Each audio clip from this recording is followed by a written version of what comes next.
यह है वो ग्रह जिसे देखकर इंसान हजारों सालों से सपने देखता आया है।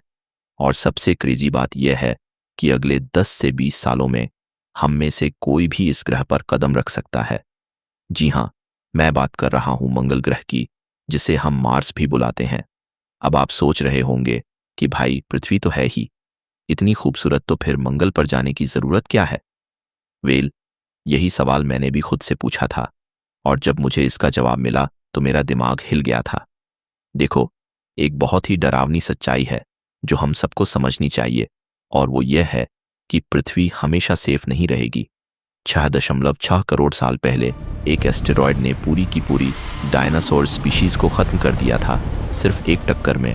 अब सोचो, अगर ऐसा कुछ आज हो गया तो पूरी इंसानी सभ्यता एक झटके में खत्म हो जाएगी।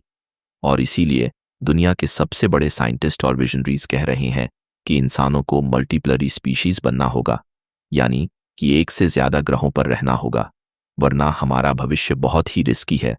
अब यहाँ पर एक बहुत ही इंटरेस्टिंग क्वेश्चन आता है कि अगर हमें दूसरे ग्रह पर जाना ही है तो मार्स ही क्यों?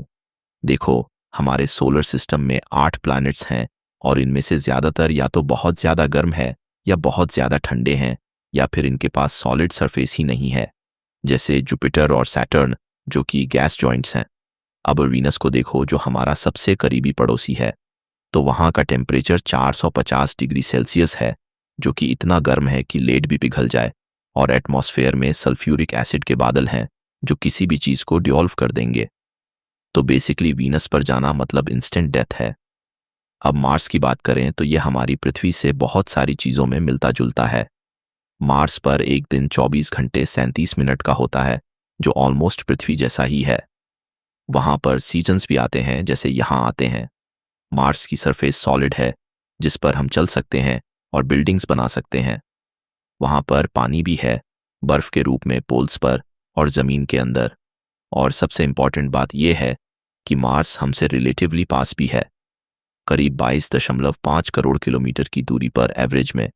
मगर अब यहाँ पर असली चैलेंज शुरू होता है, और वो ये है कि मार्स पर